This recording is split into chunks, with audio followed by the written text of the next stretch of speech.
বেলি নিয়ে অশান্তিতে নেই এমন লোকের সংখ্যা খুবই কম। আমরা সবাই বেলি কন্ট্রোল করতে চাই কিন্তু পারি না।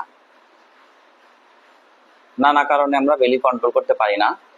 বহুবিধ কারণ রয়েছে, তার মধ্যে অন্যতম হচ্ছে অনিয়ন্ত্রিত খাদ্যাভ্যাস। আমাদের শরীরে যতটুকু দরকার এর চেয়ে আমরা বেশি পরিমাণে খেয়ে ফেলি। বিশেষ করে হচ্ছে কার্বোহাইড্রেটের পরিমাণ আমরা বেশি নেই, প্রোটিন কম খাই, চিনি জাতীয় খাবার বেশি খাই। আবার ধরেন রাতে যখন আমরা ঘুমাবো, খাওয়ার সাথে সাথে ঘুমিয়ে পড়ি। আসলে বেলি কন্ট্রোল করার জন্য রাতে ঘুমানোর মিনিমাম 2 থেকে 3 ঘন্টা আগে খাবার খাওয়া উচিত।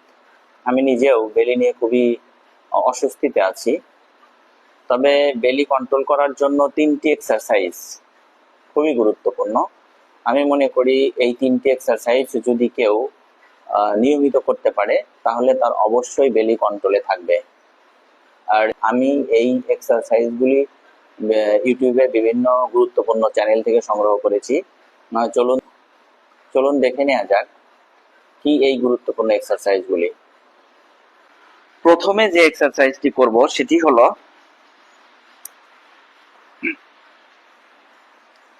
হাতটা ঠিক মাথার পিছনে নিয়ে পাটা এদিকে নিয়ে জাস্ট এই 1 2 3 4 5 6 7 8 9 10।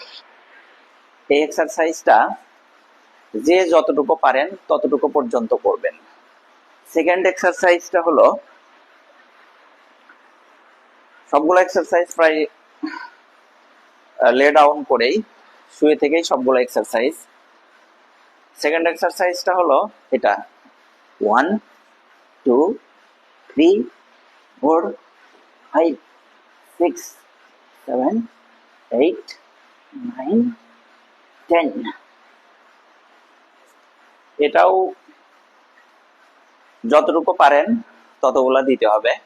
এখানে সংখ্যাটা আসলে ম্যান্ডেটরি না।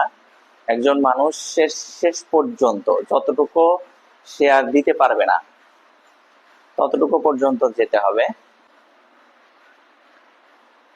তৃতীয় যে এক্সারসাইজ সেটা হচ্ছে জাস্ট এই ওয়েটটা এভাবে 1 2 3 4 5 6 7 8।